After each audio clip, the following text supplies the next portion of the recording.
So one of the things that eBay announced at eBay Open last week or 2 weeks ago was an AI powered kind of automatic messaging system. So the way a lot of people were a little worried about it, they were saying, I don't want AI to be sending out messages to my buyers on my behalf.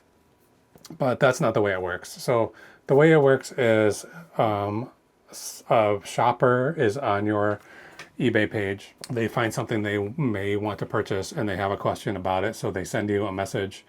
And then when I receive that message, it if the question that they're asking could be answered by something that's already in the listing, like in the description or in the title or in the item specifics, it will offer a reply, a pre-written reply.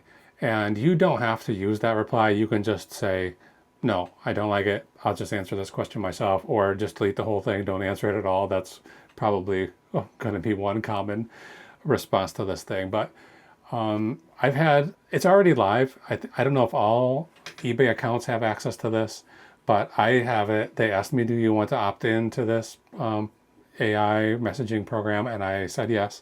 And basically, for me, I've had 2 or 3 instances where I was able to use it. And essentially what it does is, if it can answer the question, it gives a pre-written response. You have the option as the seller to say, yes, it looks fine, go ahead and send it, or no, I do not want to send it, or I would like to edit this before sending it. So for instance, this morning, I got a message. It's about a leather jacket that I have for sale, and it says, can you tell me what the measurements of this jacket are? So I may have some items of clothing in my shop that don't have measurements, but most everything clothing wise, I have pretty detailed measurements, like maybe even overkill measurements on my listings.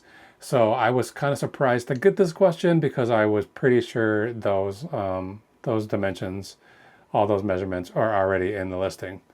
And as soon as I opened that message from the shopper rather, a little window pops up and it said, thank you for your question. Here are the measurements of this jacket. And it has chest, it has shoulders, it has sleeve, it has length, and it has the hem. These are the 5 measurements that I included for this jacket. And I wanted to, then it says thank you, exclamation point, whatever it says. I don't want to say I wanted to chastise this shopper, but I wanted that shopper to know that they didn't have to message me and maybe they don't have to do this in the future. And so I said, I went in and I edited the message to say, basically, as stated in the item description, here are the measurements. And I just left everything that the AI had already filled in there.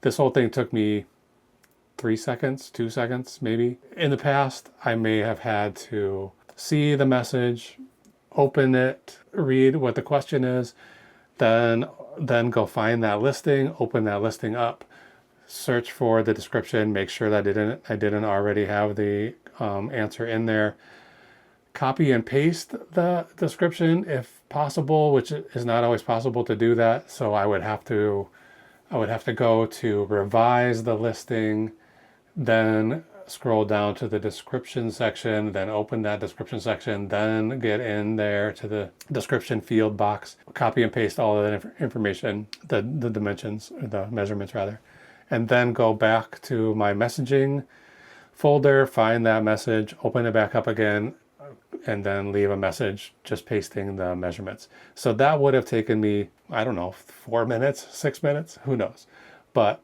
certainly longer than the few seconds it took me to just say, yes, this looks good, send. So is AI the future?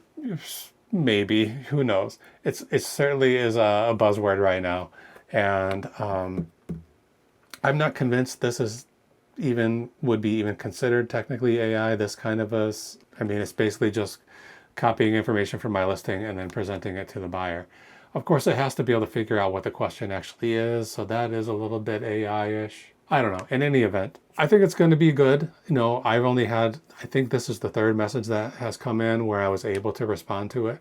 Right now, I'm responding to a message that I'm not able to use the AI. So I have this fishing reel for sale. Somebody sent me a message. It says, can you try the bail mechanism by flipping the bail open and then after locking, crank the handle and see how the bail reacts? Fast, hard, setting. So I don't know what a bail is. I'm not just because I'm selling this fishing reel doesn't mean I'm a fishing reel expert. So I already had to Google the answer to this and find out that this thing that flips back and forth is the bail, which I kind of figured it was.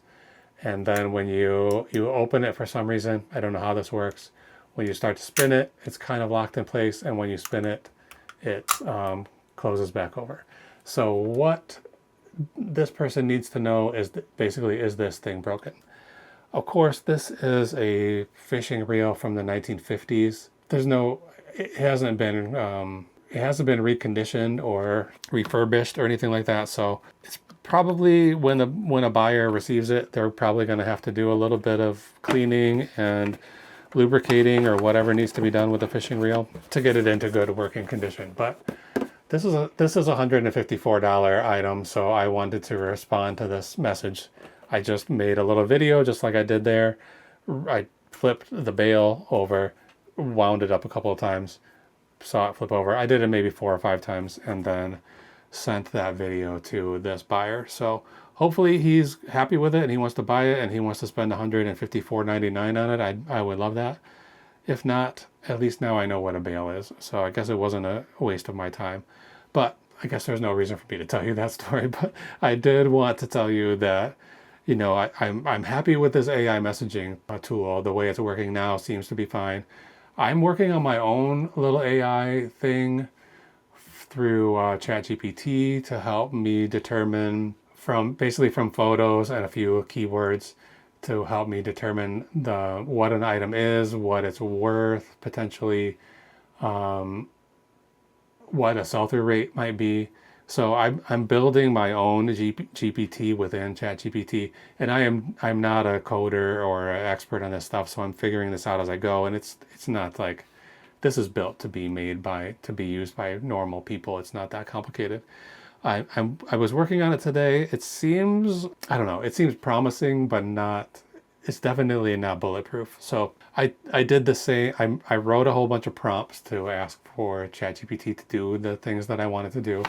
Most importantly, identify whatever it is that's in the photo and give me a price range of what it estimates the value of this item is. So I did it with the same item over and over again, some items that I have sold recently, so I know what it's worth. And consistently it's being inconsistent. It's giving, I just put up a picture of a Blu-ray disc, and the one that I sold tonight, I'll be packing in a few minutes, and it said it's worth $16 to $20. The next time I run it, it says it's worth $9 to $13. The next time I run it, it says it's worth $26 to $36. So I'm not sure where it's getting this information, so I'm going to have to tweak that a little bit more. Like, you can tell this robot, don't make up information.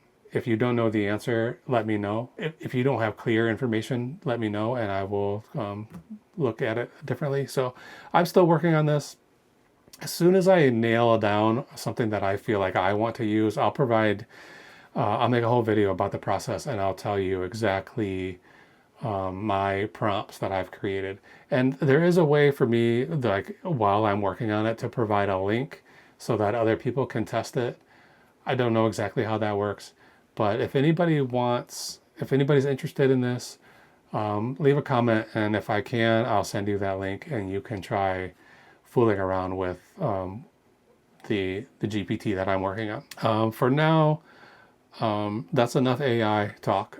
I only have 2 orders today. It's not a great sales day. I think it's gonna probably add up to about $19 by the time we're done. So we're riding this eBay wave. Last week we had several days in a row that were like high performance days for me, like $200 and above. And then yesterday, what did we bring in? About $24 or something. And today, Right now, I think it's at 28. So after I buy shipping labels, it's going to drop way down to probably $19 or $20. So stick with me to the end of this video. It's probably only going to be another 5 minutes of packing. And then I'll tell you exactly how much money we made on each of these items, exactly how much money we made today, and then how we're doing this month. We're getting towards the end of the month, so I was hoping to get some sales coming in to finish out the month strong. But right now, I'm happy with what happened last week. I'd like for that kind of thing to continue, those kind of amounts to continue, but if they drop down a little bit, it's not going to be the worst thing that's ever happened to me. So let's go pack these 2 items and then get on with the night. Okay, so we're here at my packing bench and I just have these 2 items ready to go. They are very low value, so let's go through them quickly. I have this Blu-ray disc. This is a movie, The Sunshine Boys, stars Walter Matthau and George Burns. It's supposed to be a comedy, but it's pretty dark. This is from 1975, I think. I'm just going to use a little bit of cardboard here to protect it a little bit, and then I'm just going to put it in this bubble mailer. This isn't the best piece of cardboard with these slots and stuff in it, but this is not that big of a deal. This only sold for $12. It was an offer. I had it listed for $14.99. $12 offer came in. I got this for free, so taking $12 for it and getting it out of here was fine. No brainer. Just get it sold. So Blu-ray, we're going to be done here real quick. 10 by 9 by 1, and it's going to MS in Alabama. MS, all the way in Alabama, not too far. Okay, next thing is a knife. This is not a very special knife, really, just a steak knife, but it's from Gibson Steakhouse. Somebody probably went there for a anniversary or a graduation party or something, and they stole this knife. That's my suspicion. And I wouldn't probably have thought twice about this, but I was listening to a podcast maybe the day before I found this knife at a garage sale, and they were talking about how some vintage menus can be valuable. And the example they used was Gibson's Steakhouse. And then the next day or very shortly thereafter, I stopped at a garage sale and this knife was sitting on a table, and I thought, if a menu is worth buying or worth selling, then certainly a knife is. So I got the knife for only $1. It wasn't, it was kind of an impulse buy. I just grabbed it for only $1. I didn't even do any research on it. But once I got home and I did some research, found out that, yeah, nobody's really selling these knives. So either they're not selling them because nobody's stealing them and they're rare to come by, or more likely nobody's selling them because nobody really wants to buy them. So this one was only $1 at the garage sale. I sold it for $10. So, we got these 2 small sales. Oh, I sold it for $10.99. So we got a $12 sale and an $11 sale after cost of goods. This one's down to $10, from $10.99 down to $10. It's going to go right in this box, which is a little smaller than I would like. And I was going to put bubble wrap around it, but thinking about the value of it is making me switch over to just paper. It'll be fine. It's just a knife. Can't really get damaged. It already has plenty of damage on it. This is a working knife from a real restaurant. So just put that little cardboard sleeve on the front to try to keep it from shooting through. It's not that sharp on the tip, but it's still, if it got jostled the right way, it could puncture this box and potentially cut a mail carrier or somebody. So put that cardboard sleeve on the front to protect the innocent. Okay, so that box is complete. I did not weigh either one of these because this computer is in the way. And I just got this new computer. This is maybe the 3rd time I've used it. And it is giving me a lot of ads, which is not my favorite thing about computers. I don't think they should put advertisements on them. If I bought it, why do I have to watch ads? Anyway, this is only 4 ounces. This knife, 12 ounces, 10 by 7 by 3, the box size. And it's going to BL in New York, New York. I don't know if there's even a Gibson's in Chicago where I live. Maybe there is. I don't know. Okay, I'm gonna get labels on these and then come right back and tell you how much money we made today. Yeah, so both of these boxes are labeled up and ready to go. I'm about to break down the profits, but I forgot that I haven't been updating this tally board here in the last few days. So I'm going to go ahead and add the number of sales that have been coming in each day since last Thursday. Today's Monday. So I had 4 on Thursday, 1, 2, 3, 4, 6 on Friday, 1, 2, 3, 4, 5, 6. 6 on Saturday, 1, 2, 3, 4, 5, 6, and then 3 on Sunday. So 1, 2, 3. I feel like I might be coming to the end here. It's very clear to me that Tuesday is still doing better than everybody else, but not by that much. I mean, Sunday seems to have caught up pretty closely to Thursday. So maybe the end of August, I'll add all this up. That will have been 4 months worth of data, and then maybe that's all we need to decide which day of the week is the best day for the largest number of eBay sales. But for now, let's get right back to this, these packages and how much money they brought in. So, okay, Sunshine Boys Blu-ray set, Blu-ray disc. I sold it for $12. There was no cost of goods on that. It was free to me. I charged $5.10 shipping, and the actual shipping was $4.39. So this is the first time since maybe June or July when the post office raised its rates, where the Ground Advantage price was actually cheaper than the medium mail price. It was only by 10 or 12 cents, but I chose the Ground Advantage. It should get there faster, should have insurance, and be a better quality shipping for a little bit cheaper. So $4.39 for shipping. There were $2.89 of eBay transaction fees.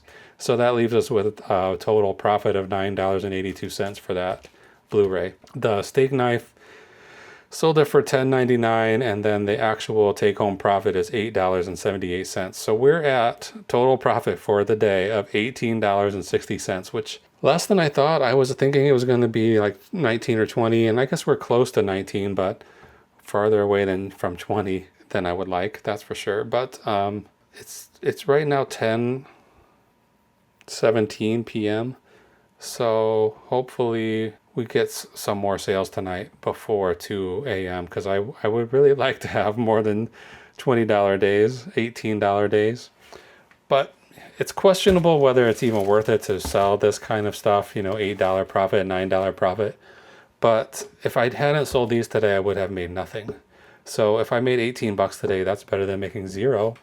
And these things were very easy to store, very easy to ship. So I don't know. I'm on the fence about selling low value items. Anything less than this, I wouldn't really probably want to mess around with. But I feel okay about these, especially because of the form factor. Very lightweight, very simple to store, very simple to, you know, package and ship. So I don't know. You can tell me what you think. I know a lot of people would not sell anything that they're not making at least like $50 or maybe $25 at the minimum, but $9.82, $8.87, is it worth it? I don't know. I guess it is. I just don't know. I have a lot of stuff like this that's this kind of price, so I'm just going to continue to ship those things when they sell. I don't think I'm going to take anything out of my shop and delete it and give it to the Goodwill or anything like that, which is, you know, advice a lot of people get. Okay, that's it for tonight. This is not a night that's going to help us get to our goal of $50,000 for the year. That's for sure. It's a bad sign. I started to count my chickens last week when sales were seemingly higher and consistently higher for like 5 or 6 days in a row. So I don't think we're going to, I say almost every night, we're never going to make this 50 grand I'm trying to make this year. And I'm still feeling that. I don't think it's going to happen. But you can follow along. I'm making a video every day of the week where I'm tracking my sales. I'm giving away all of my secrets and telling you all the exact numbers that I make as a part-time eBay seller. So yeah, hit the subscribe button if you want to. I'll be back tomorrow, and hopefully I'll see you then. Bye.